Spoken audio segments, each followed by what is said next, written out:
Bonjour à toutes et à tous, bienvenue sur KTV Quiz FM le 106.9 pour ce temps de parole en direct à la radio et à la télévision. Notre invité ce matin, le premier invité, c'est aussi le premier adjoint au maire de la commune de Mamoudzou, Bakar Ali Boto. Bonjour. Bonjour Patrick, bonjour à l'ensemble des personnes qui nous regardent et qui nous écoutent. Merci d'avoir accepté notre invitation, c'est vrai, vous deviez être là hier matin. On comprend mieux pourquoi vous avez annulé au dernier moment, Bakar Ali Boto. Ce qui s'est passé hier, on va pas y revenir, ça a été commenté en long, en large et en travers, mais ça veut dire quoi? Ça veut dire que c'est un signal fort que donne la mairie de Mamoudzou, la commune de Mamoudzou, à ses concitoyens? Un signal fort, oui forcément, mais surtout c'est une continuité. Parce que n'oubliez pas que dès notre arrivée en 2014, nous avons démoli les bangas du marché. Que personne depuis plus de 12 ans nous ait fait ce travail-là. Et que nous avons déjà démoli des bangas à Loujani, à Kawini. Mais la différence avec hier, c'est que nous avons la possibilité de faire ce travail-là seulement avant qu'il y ait quelqu'un à l'intérieur. Sinon, à partir du moment où le banga est occupé, c'est une décision de justice. C'est donc ce qui s'est passé hier. C'est une décision de justice qui a motivé, en tout cas, qui a exigé l'opération d'hier.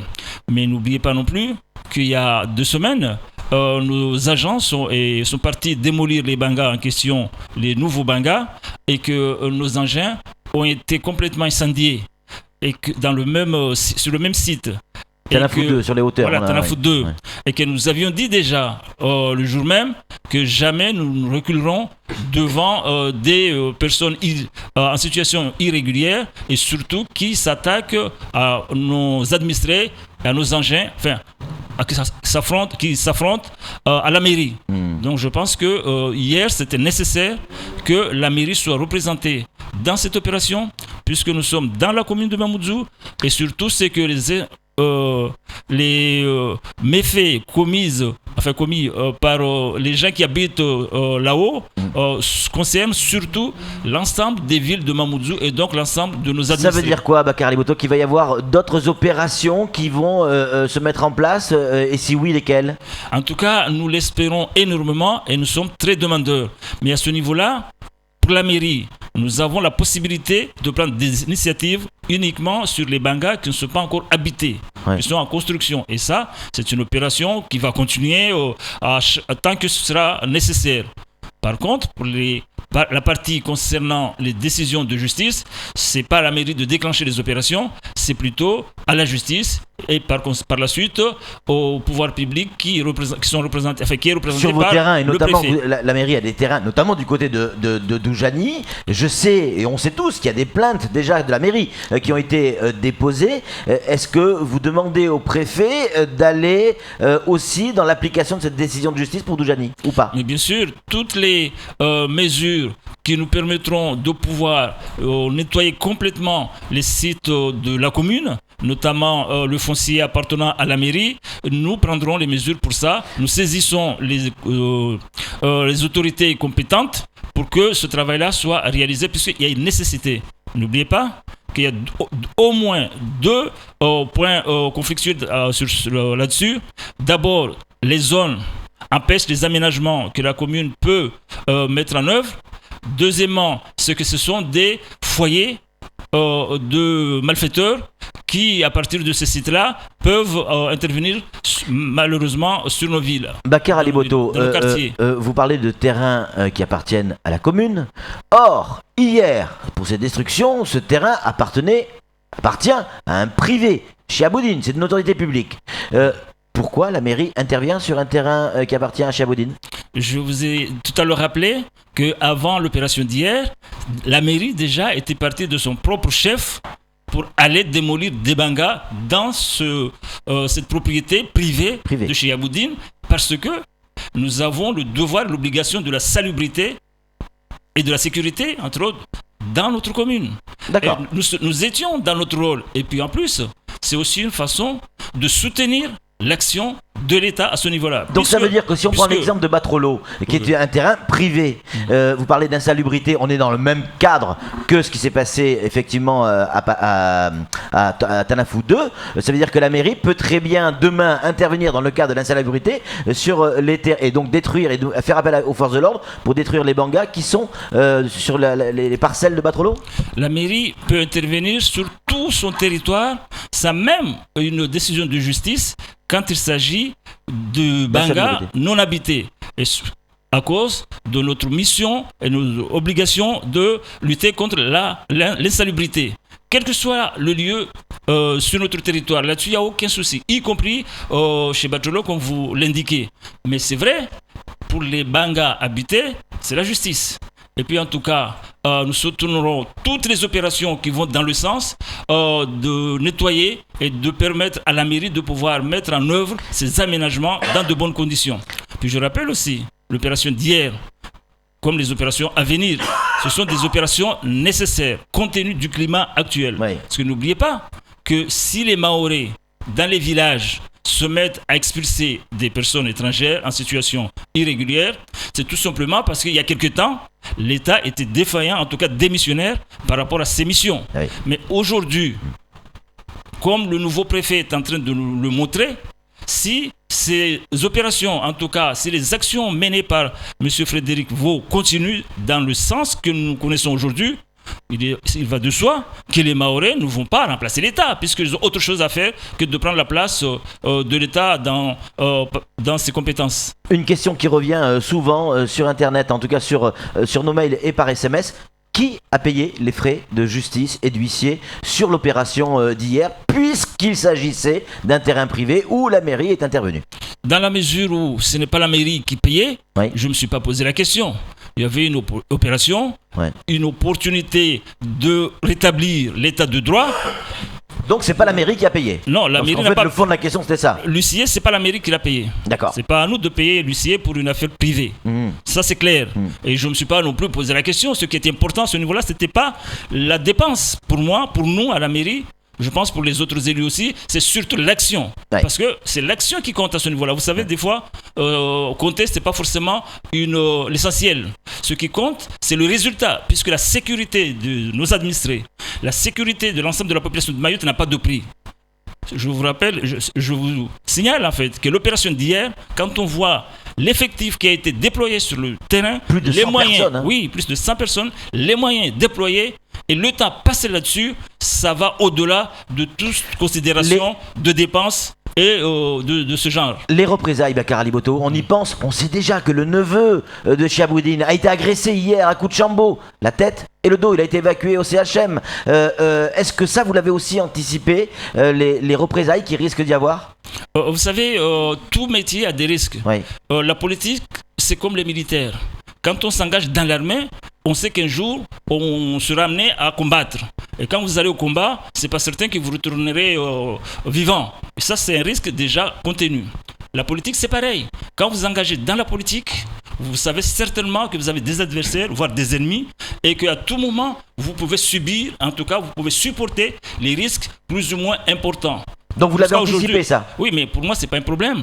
Dans la mesure où je me bats, je me suis engagé pour le confort et le bien-être de la population. Cette question, je devais me la poser avant d'être élu. Si je ne souhaitais pas être confronté à des difficultés, y compris à la mort, je devrais rester chez ma maman ou chez ma femme. Mais dans la mesure où j'ai demandé la confiance de la population m'a donné cette confiance, c'est de mon devoir et mon obligation d'assumer, d'aller jusqu'au bout pour défendre cette population et pour faire en sorte que cette population puisse vivre en paix. Imaginez si Zeki Amadi, que vous connaissez bien, lorsqu'on a assassiné Zeki Amadi à l'époque, si nos parents, nos anciens avaient dit qu'il y a eu une dame tuée, abandonnons le combat parce que nous risquons aussi de mourir. Est-ce qu'aujourd'hui nous pourrions avoir cette liberté que j'ai là maintenant de m'exprimer devant vous, devant les Mahorais? Voilà, ça fait partie. Pourquoi nous aujourd'hui, nous allons avoir peur? Parce que nous ne voulons pas mourir. Et nos enfants, qu'est-ce qu'ils deviendront? Voilà, c'est des questions comme ça qu'il faut se poser. Et moi je dis, entre la génération future, entre nos enfants aient la peur, moi, si je meurs, parce que je défends une cause noble, parce que je défends la future génération, mes enfants et vos enfants et les enfants des autres, parce que je me suis engagé, je pense que ça peut être une belle mort, même s'il n'y en a pas de belle mort. Vous avez presque le même discours que Mansour Kamardine. Et là, je ne fais pas de politique. Samuel Baucher, le rédacteur en chef de France Mayotte Matin, une question à vous poser, Bakary Liboto. Je ne connais pas la proportion de personnes étrangères, ressortissants étrangers, en tout cas qu'il y avait hier sur la parcelle de Tanafou 2, mais... quand on est sur en occupation illégale, on est forcément en situation irrégulière. Il n'y a plus de situation régulière, puisque les attestations de domiciliation sont fausses. Alors ma question c'est, n'y a-t-il pas défaillance aussi au niveau des mairies pour délivrer des attestations de domiciliation ? Parce que ces gens-là sont forcément hébergés ailleurs et ils vivent ailleurs. Non, là, les gens font beaucoup de confusion. Il y a deux choses. Il y a ce qu'on appelle les certificats de résidence, qui sont signés par le maire et établis par le maire. C'est de la responsabilité du maire et donc de la mairie. Et puis il y a ce qu'on appelle les attestations sur l'honneur d'hébergement, les attestations d'hébergement. Ce sont des particuliers qui signent ces attestations déclarant que telle personne habite chez lui. Donc le responsable à ce niveau-là, c'est pas le maire, c'est le déclarant, c'est-à-dire la personne résidant sur cette partie-là, mais sur le premier, c'est le maire. Oui, mais justement pour avoir un titre de séjour. Et il a l'obligation de contrôler quand même. Non, le deuxième, non. Non, le premier. Non, mais justement pour avoir un titre de séjour, on n'a pas besoin du premier, on a besoin plutôt du deuxième. C'est-à-dire l'attestation pour justifier de son adresse. Et là, vous n'avez pas donc le maire n'a rien à voir. Pas d'obligation de contrôle. Mais on n'a pas de contrôle à faire, c'est une déclaration. Sur l'honneur. C'est la seule chose qu'on peut faire, c'est vérifier si la signature de la personne qui a signé sur ce papier est vraie, et bien la vraie signature, c'est ce qu'on appelle légalisation de signature. Il n'y a que ça qu'on peut faire. Et ça, vous venez, on vous demande de présenter une pièce d'identité, vous signez, on regarde, on voit que c'est votre signature, on note ça sur un registre, et puis c'est tout. Donc c'est de votre responsabilité, c'est pas de la responsabilité du maire. C'est deux choses différentes. D'ailleurs, les certificats de résidence ne sont pas délivrés au même rythme que les attestations sur l'honneur. Donc le maire n'est pas responsable à ce niveau-là. Flo, une réaction? Oui, moi je voulais juste revenir sur les représailles. Vous, par rapport à votre engagement politique, vous prenez vos responsabilités, mais on sait qu'on a une partie de la population qui craint les représailles. On a vu au LOCIM de la Coalée qu'ils ont tenté de mettre le feu, qu'ils ont attaqué le gardien, des représailles contre la population directement. Est-ce que ça, vous l'anticipez à la mairie? Mais bien sûr, notre objectif aujourd'hui c'est quoi? C'est faire en sorte justement que ces représailles n'aient pas lieu. Et pour qu'il y ait plus de représailles, il faut éradiquer le problème à la source. Il faut neutraliser et éliminer les malfaiteurs, les bandits. C'est ça. Donc aujourd'hui, c'est vrai. Ces bandits, on a l'impression, c'est même plus que l'impression, qu'ils ont l'ascendant sur les choses. Mais les moyens déployés hier et qui vont être déployés aussi, et surtout quand on voit l'annonce, ou en tout cas les mesures annoncées par le gouvernement, je pense que ces bandits doivent se faire des soucis. Et donc l'objectif, c'est que la population vive en paix sur cette île, comme ça a été le cas jadis, et que je suis convaincu que c'est un combat que nous pourrons remporter, et que l'administration, les pouvoirs publics, la loi a toujours le dessus sur le reste. Là-dessus, je suis convaincu. Bien sûr, il faudra du temps. Bien sûr, ça ne se fera pas demain matin. Mais nous continuerons le travail. Tous les élus de Mayotte sont unanimes à ce niveau-là. Et le préfet que nous avons est aussi dans cette lancée. Et surtout le gouvernement. Parce que j'avais dit l'autre jour que le préfet est un représentant, sa personnalité compte énormément, et c'est surtout les instructions ou la volonté politique du gouvernement qui compte. J'ai l'impression, plus que l'impression, que le gouvernement a changé de cap, a changé de politique par rapport à Mayotte. Ça ne peut être qu'une bonne chose, et ça répond à Patrick, à ta question de l'autre fois. Je vous avais dit, lorsque vous m'aviez posé la question si j'allais voter pour Hollande ou pas, je vous ai dit que à l'époque, la politique menée n'était pas la bonne. Mais pour changer, on ne demandait pas énormément de temps, c'était une question de volonté politique. Je pense que la volonté politique aujourd'hui se manifeste. Si ça continue, je pense que beaucoup vont se rallier. Dernière question, parce qu'on a déjà explosé le temps qui nous était imparti. Si vous étiez candidat aux législatives à une élection pour être député, par exemple, ce qui est en train de se passer aujourd'hui et l'action que vous avez menée hier, c'est parfait pour démarrer une campagne, ça, non? En fait, les gens ne me croient pas vraiment quand on parle de campagne. Les gens pensent je me suis engagé, je m'exprime, je prends des risques parce que je suis candidat. Vous êtes candidat? Non, les gens pensent parce que je suis Est-ce candidat. que vous êtes candidat, Non, c'est la Bakary énième Aliboto? fois que je vais le répéter. Oui. Je ne suis candidat en rien en 2017. Jusqu'à là, je ne suis candidat en rien. Et puis vous savez, quand on est candidat, on n'est pas libre de faire, de parler comme on veut. Donc vous n'êtes pas candidat aux législatives? Je suis candidat en rien. Ok. Mais je fais mon devoir de citoyen et de politique engagée pour l'intérêt de la génération future. Maintenant, on ne sait pas ce qui peut advenir d'ici. On ne maîtrise pas le temps. Patrice, c'est bien ça. On ne maîtrise pas le temps. C'est-à-dire que vous pouvez encore changer d'avis? C'est pas une question de changer d'avis. Mais on ne maîtrise rien. Est-ce qu'on pouvait imaginer... On maîtrise ses choix quand même. C'est une Bakary question de Aliboto. déclarer. Mon choix aujourd'hui, c'est que je ne suis pas candidat. D'accord. Mais après mon Mais avenir... ça peut changer, on ne sait jamais. Hein, non, c'est ça le destin n'est pas maîtrisé par personne dans tout le monde. Merci beaucoup Bakary Aliboto d'avoir répondu presque à toutes nos questions. C'est tout pour ce temps de parole. Tout de suite, la suite de nos programmes.